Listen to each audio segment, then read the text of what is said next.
नमस्कार, आप देख रहे हैं बिहार विधानसभा चुनाव का पहला संपूर्ण इलेक्शन बुलेटिन और मेरा नाम है संतोष गंगवार। इस खास बुलेटिन में हम आपको उस दिन की सबसे बड़ी चुनावी खबर दिखाएंगे, उस पर बात करेंगे, नेताओं के बवाली बयान की भी, उसके बाद खबरें जो सियासी गलियारों में है वायरल, और प्रोग्राम के अंत में आपके साथ साझा करेंगे एक रोचक चुनावी जानकारी। तो चलिए शुरुआत करते हैं बिहार विधानसभा चुनाव से जुड़े सबसे खास बुलेटिन मुख्यमंत्री की। लालटेन वालों ने जंगल राज दिया, सबको बर्बाद किया। क्रेडिट झूठे लेता रहता है, तो क्रेडिट क्यों ना ले?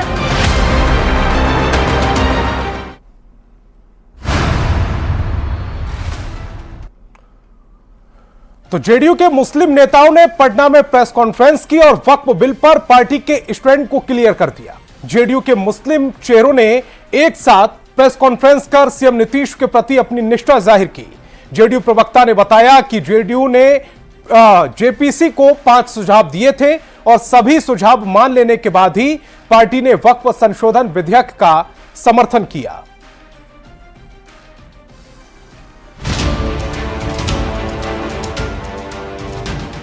पटना के जेडीयू दफ्तर में हुई प्रेस कॉन्फ्रेंस की इन तस्वीरों को देखिए। ये हैं अंजुम आरा जेडीयू की प्रवक्ता हैं। इनके दाहिनी ओर पूर्व सांसद अहमद अशफाक करीम हैं। उनके बगल में पूर्व सांसद कहकशां परवीन हैं। अंजुम आरा की बाईं तरफ जेडीयू अल्पसंख्यक प्रकोष्ठ के अध्यक्ष अशरफ अंसारी हैं। उनके बगल में विधान परिषद के पूर्व सभापति सलीम परवेज हैं और उनके ठीक बगल में बिहार राज्य सुन्नी वक्फ बोर्ड के अध्यक्ष मोहम्मद इरशादुल्लाह बैठे हुए हैं। इसके अलावा जेडीयू की इस प्रेस कॉन्फ्रेंस में एमएलसी गुलाम गौस, अफाक अहमद खान और खालिद अनवर के साथ ही मास्टर मुजाहिद आलम और अब्दुल कयूम अंसारी जैसे जेडीयू के बड़े मुस्लिम चेहरा शामिल थे।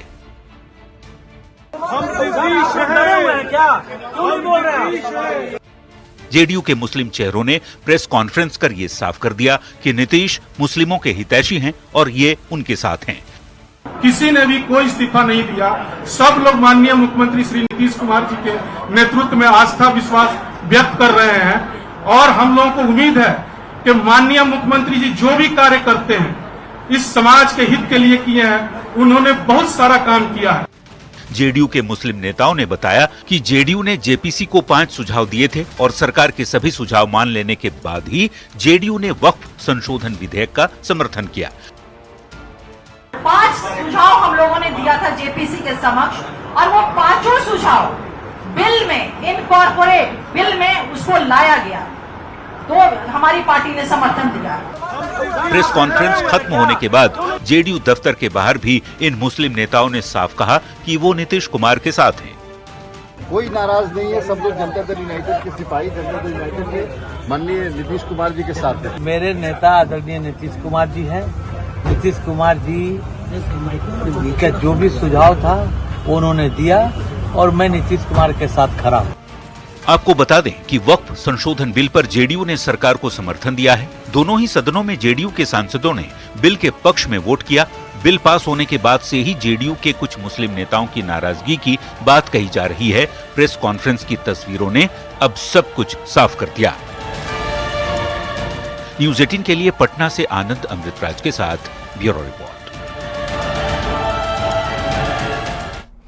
बिहार की सियासत इन दिनों हर रोज नया रंग ले रही है, बिल्कुल गिरगिट की तरह, और अब तो गिरगिट को लेकर भी सियासत की जा रही। पहले आरजेडी ने सीएम नीतीश कुमार को गिरगिट बताया और अब जेडीयू ने लालू प्रसाद को गिरगिट की तरह दिखाया है।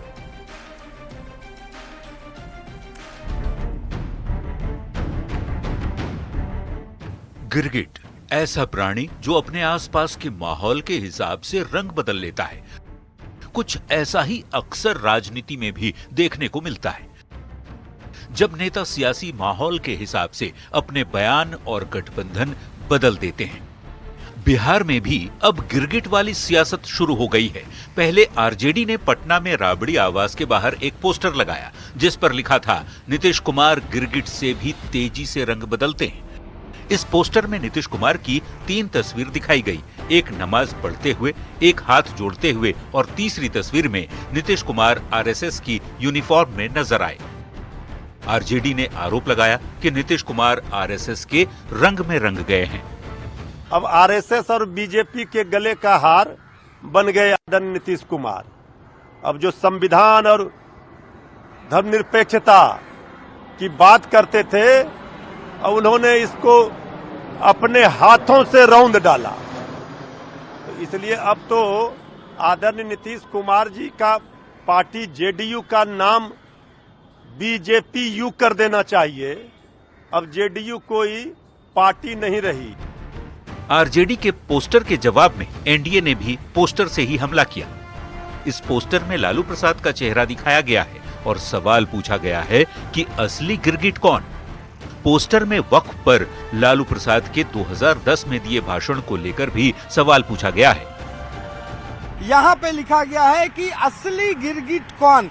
बीच में जो है वो लालू प्रसाद यादव की तस्वीर है और यहाँ पे 2010 और 2025 दो बातें लिखी गई हैं। 2010 लालू यादव ने वक्फ बोर्ड पर कड़े कानून की मांग की थी। जो क्लिप जो है वो लगातार सदन में भी उसकी चर्चा हुई और उस पर लगातार वायरल हुआ कि लालू प्रसाद यादव ने 2010 में संसद में क्या कहा था। वो एक वीडियो दिखा करके उस पर सवाल खड़े किए गए थे, तो उसकी एक बात लिखी गई है। और 2025 अब आरजेडी उसी वक्फ बिल का विरोध कर रही है। तो बीजेपी के प्रदेश प्रवक्ता प्रभाकर मिश्रा ने आरजेडी को उल्लुओं की पार्टी बता दिया और कहा कि बिहार की जनता उन्हें सबक सिखाएगी। माननीय मुख्यमंत्री श्री नीतीश कुमार जी विकास पुरुष हैं, उनके व्यक्तित्व पर कोई उंगली नहीं उठा सकता। माननीय मुख्यमंत्री जी का जीवन बिहार और राष्ट्र को समर्पित है। ऐसे शख्सियत को गलत तस्वीर और पोस्टर बैनर से अपमानित करने का प्रयास किया जाएगा तो बिहार की जनता कभी बर्दाश्त नहीं करेगी। राजद जैसे उल्लुओं के झुंड वाली पार्टी को बिहार की जनता सबक सिखाने को तैयार है। चुनावी साल में गिरगिट और उल्लू वाली सियासत बिहार में हो रही है। जैसे जैसे चुनाव के दिन नजदीक आएंगे, ऐसे ही हमले और भी तीखे होते जाएंगे। पटना से संवाददाता रवि एस नारायण के साथ ब्यूरो रिपोर्ट, न्यूज़ 18। और महागठबंधन में सीएम फेस को लेकर तस्वीर साफ होने की जगह धुंधली होती जा रही है। तेजस्वी के नाम पर पहले तो कांग्रेस के नेता टालमटोल कर रहे थे, अब कांग्रेस के भीतर से राजेश राम को सीएम फेस बनाने की मांग भी उठने लगी है। महागठबंधन में सीएम फेस पर जारी इस खटपट पर एनडीए खूब चुटकी ले रही है।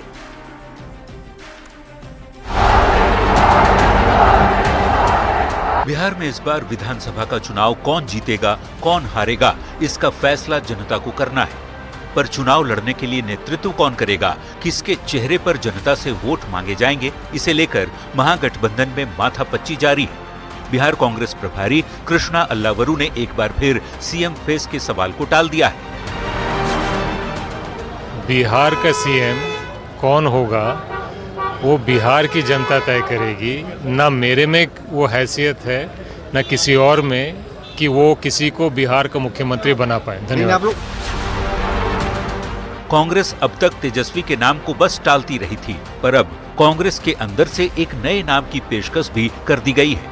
बिहार कांग्रेस के विधि प्रकोष्ठ के प्रदेश उपाध्यक्ष यशवंत कुमार ने राजेश राम को सीएम का चेहरा घोषित करने की मांग की है।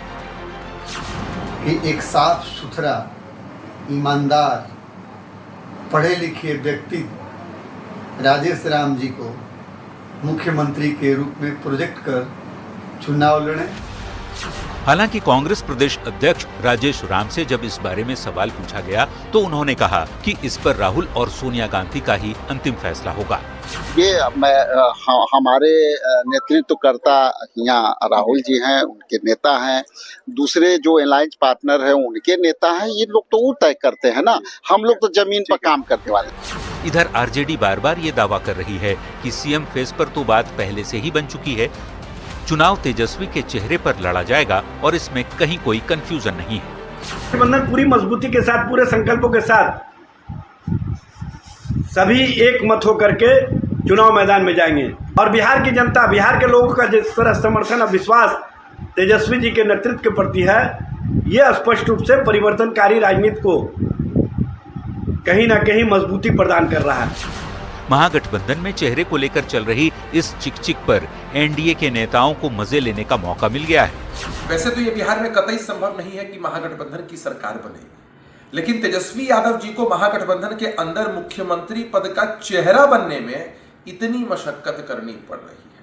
असल में कांग्रेस पार्टी राजद को यह समझाने में लगी है कि अगर हमारे हिसाब से नहीं चले तो जिस तरह दिल्ली विधानसभा के चुनाव में हमने आम आदमी पार्टी को समेट दिया, आपको भी ऐसे ही समेट देंगे। अब जाने राष्ट्रीय जनता दल और महागठबंधन के लोग। बिहार में मुख्यमंत्री को लेकर ठगों के महागठबंधन में घमासान मचा है, यह जानते हुए कि यहाँ सीएम पद की कोई वैकेंसी नहीं है। महागठबंधन के घटक दल के नेता ख्याली पुलाव बनाने में लगे। तेजस्वी जी को रिजेक्ट करने वाली कांग्रेस ने अपने नवनियुक्त नए प्रदेश अध्यक्ष राजेश राम का नाम सीएम पद के लिए उछाला है। पहले यह तो देखिए कि कांग्रेस को विधानसभा चुनाव में कितनी सीट मिलती है। चुनाव के दिन नजदीक आते जा रहे हैं और महागठबंधन में चेहरे पर कंफ्यूजन बढ़ता ही जा रहा है। अब देखने वाली बात होगी कि महागठबंधन के इस कंफ्यूजन का अंत आखिर कब होता है। दिल्ली से संवाददाता अमितेश सिंह और पटना से रवि एस नारायण के साथ ब्यूरो रिपोर्ट, न्यूज़ 18।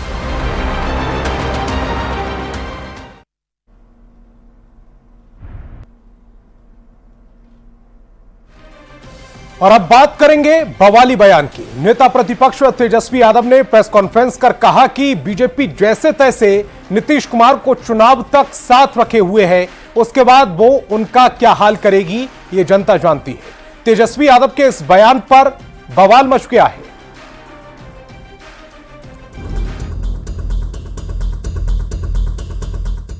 चुनाव तक बीजेपी नीतीश कुमार को ढो रही है, बाद में वो उनका क्या हाल करेगी ये जनता भी जानती है। ये हम नहीं कह रहे, ये बयान बिहार नेता प्रतिपक्ष तेजस्वी यादव का है। पहले बयान सुनिए। ये नीतीश कुमार जी को जैसे तैसे साथ रखेंगे और उसके बाद क्या परिणाम होना है ये स्पष्ट है, ये सब लोग जानते हैं।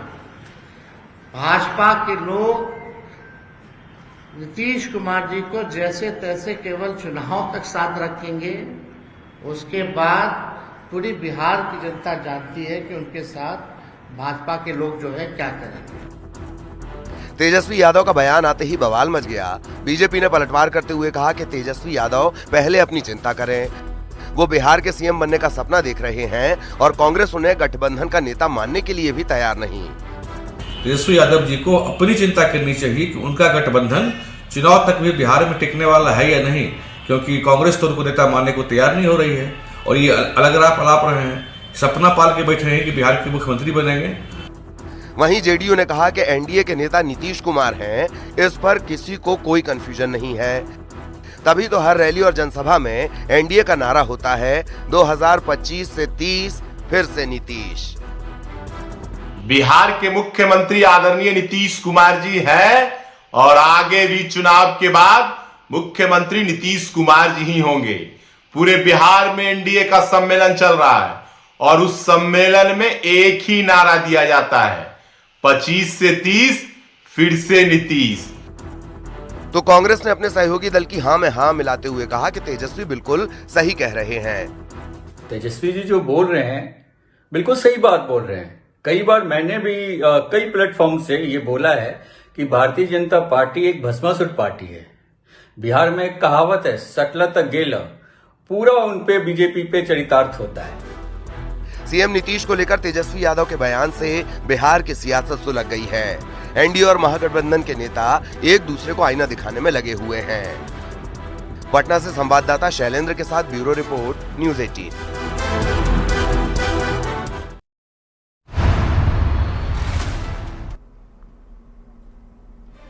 और अब बात चुनावी वायरल की। बिहार बीजेपी एमएलसी नवल किशोर यादव का एक वीडियो सामने आया जिसमें वो पटना यूनिवर्सिटी के रजिस्ट्रार प्रोफेसर एनके झा के साथ न सिर्फ अभद्र भाषा का प्रयोग कर रहे हैं बल्कि मारपीट करने की भी धमकी देते हुए दिख रहे हैं। अब ये वीडियो वायरल हो रहा है।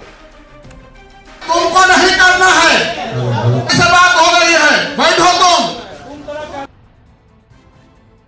पटना के जेडी विमेंस कॉलेज सभागार में पाटलिपुत्र विश्वविद्यालय की सीनेट की बैठक चल रही थी। मंच पर कुलपति प्रोफेसर शरद यादव मौजूद थे। मंच का संचालन विश्वविद्यालय के रजिस्ट्रार प्रोफेसर इनके झा कर रहे थे। तभी बैठक में मौजूद बीजेपी एमएलसी नवल किशोर यादव ने कुछ ऐसा किया जिससे वहां मौजूद सभी लोग हक्के बक्के रह गए।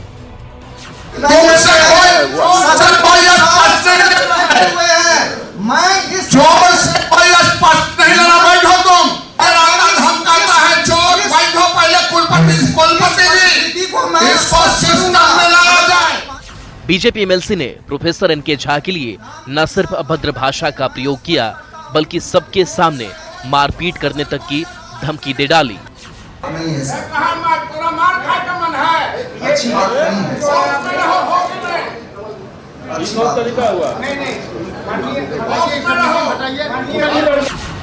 नवल किशोर धमकी के बाद प्रोफेसर इनके झा ने आरोप लगाया कि एमएलसी नवल किशोर पहले भी उन्हें धमकी दे चुके हैं, इसका ऑडियो उनके पास है। विधान परिषद के माननीय से नवल किशोर यादव जी ने मुझे इस बात का एक्सप्लेन करने के लिए कहा। जब मैं एक्सप्लेन कर रहा था तो उन्होंने अमर्यादित भाषा में मुझे मैं और गाली गलौज करने के साथ साथ मुझे मारने की भी धमकी दी। नवल किशोर यादव की इस हरकत का वहां मौजूद तमाम लोगों ने विरोध किया, जिसके बाद उन्होंने एक वीडियो जारी कर सफाई दी। तो अखबार में निकले हैं उससे विश्वविद्यालय का मर्यादा गया है कि वीसी और रजिस्ट्रार उस पर रजिस्ट्रार को मैंने कहा कि आप माइक छोड़ दें, हम जब तक कुलपति से हम स्पष्टीकरण नहीं ले लेंगे तब तक आपको हम बोलने नहीं देंगे। पाटलिपुत्र विश्वविद्यालय की सीनेट की बैठक में एमएलसी की अभद्रता अब तेजी से वायरल हो रही है। Bureau report, news 18।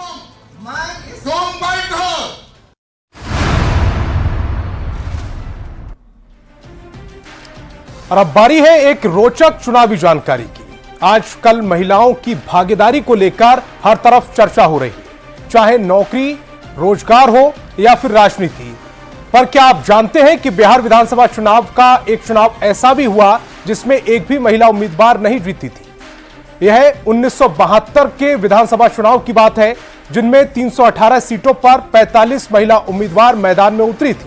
इसके बावजूद एक भी महिला प्रत्याशी चुनाव नहीं जीत पाई थी और बिहार विधानसभा के इतिहास में यह पहली बार हुआ जब महिलाओं का प्रतिनिधित्व सदन में शून्य हो गया था।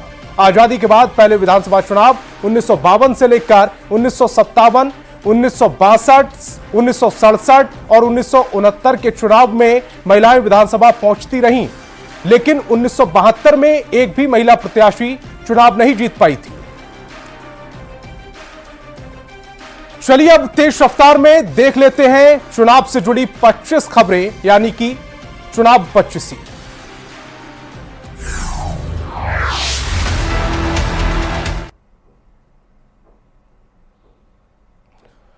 वक्फ संशोधन बिल पर जेडीयू के बड़े मुस्लिम नेताओं ने रखा अपना स्टैंड। कहा, संगठन से जुड़े लोगों ने नहीं दिया इस्तीफा, सीएम नीतीश ने मुसलमानों के लिए बहुत काम किया। जेडीयू अल्पसंख्यक प्रकोष्ठ के अध्यक्ष अशरफ अंसारी का बयान। कहा, जेडीयू के किसी भी संगठन से जुड़े लोगों ने इस्तीफा नहीं दिया, सारे लोगों ने नीतीश कुमार के प्रति निष्ठा जताई। बिहार के राज्यपाल आरिफ मोहम्मद खान का वक्फ बिल पर बड़ा बयान। कहा, बिहार में कोई भी वक्फ बोर्ड लोगों की भलाई का नहीं कर रहा काम। वक्फ संशोधन बिल पर समर्थन के बाद पटना में सीएम नीतीश से सवाल।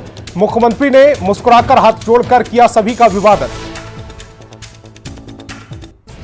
संसद के दोनों सदन से वक्फ संशोधन विधेयक पास होने पर केंद्रीय मंत्री चिराग पासवान ने जताई खुशी। बोले, जनता में भ्रम फैलाने में लगा विपक्ष।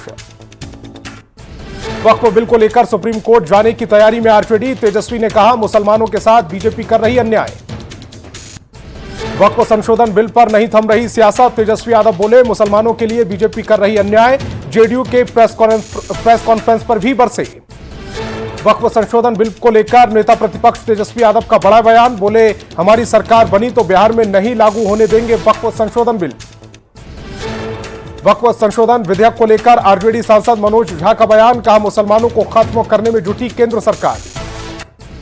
संसद के दोनों सदन से वक्फ संशोधन विधेयक पास होने पर डिप्टी सीएम विजय सिन्हा का बयान। कहा, विधेयक का विरोध करने वाले नेताओं की मानसिकता गलत। वक्फ संशोधन बिल को लेकर विरोध में जेडीयू छोड़ने वाले नेताओं को केंद्रीय मंत्री ललन सिंह ने बताई हैसियत। बिहार की सियासत में गिरगिट की एंट्री, आरजेडी के पोस्टर के बाद जेडीयू ने जारी किया पोस्टर। आरजेडी के पोस्टर में झुमका का जिक्र लिखा, बरेली के बाजार में इतना झुमका नहीं गिरा जितना नीतीश भी गिर गए। महागठबंधन में सीएम के चेहरे पर फंसा पेश, आरजेडी ने कहा तेजस्वी के चेहरे पर कोई समझौता नहीं। वक्फ संशोधन का समर्थन करने पर पूर्व केंद्रीय मंत्री और बीजेपी के राष्ट्रीय प्रवक्ता शहनवाज हुसैन को मिली जान से मारने की धमकी। औरंगाबाद में एलजेपी रामविलास के नेताओं ने की बैठक, संगठन को मजबूत करने पर हुई चर्चा। शेखपुरा में जनसुराज से जुड़े लोगों ने की बैठक, बिहार विधानसभा चुनाव समेत कई मुद्दों पर मीटिंग में चर्चा। महागठबंधन में सीएम के चेहरे पर फंसा पेश, आरजेडी ने कहा तेजस्वी के चेहरे पर कोई समझौता नहीं। दिल्ली में शुक्रवार को बिहार कांग्रेस के जिला अध्यक्षों की हुई बैठक, पार्टी प्रभारी कृष्णा लावरू ने कहा बिहार का सीएम कौन होगा ये जनता तय करेगी। वक्फ बिल पर जनता पटना में पोस्टर पॉलिटिक्स, बीजेपी ने पोस्टर लगाकर विपक्षी नेताओं को रावण और प्रधानमंत्री को राम के रूप में दिखाया। वक्फ पर सीएम नीतीश को मुसलमानों का साथ, गुलाम गौस ने कहा वे नीतीश कुमार के साथ। बिहार में चुनाव से पहले केंद्र की मोदी सरकार ने फिर दिया बड़ा तोहफा, 7 नए एयरपोर्ट के विकास के लिए मंजूर की 190 करोड़ रुपए। परिवार में चल रहे विवाद पर केंद्रीय मंत्री चिराग पासवान ने चाचा पशुपति पारस पर लगाया बड़ा आरोप। बिहार कांग्रेस अध्यक्ष राजेश कुमार को मुख्यमंत्री पद का उम्मीदवार बनाने की मांग का पूर्णिया सांसद पप्पू यादव ने किया समर्थन। आरएसएस के सरसंघ चालक मोहन भागवत का हिंदू एकता का संदेश, बोले सभी पंथ, जाति और समुदाय आए साथ। तो मुख्यमंत्री में फिलहाल इतना ही। आप देखते रहिए न्यूज़ 18 बिहार झारखंड। लालटेन वालों ने जंगल राज दिया, सबको बर्बाद किया। क्रेडिट झूठे लेता रहता है, तो क्रेडिट क्यों ना ले?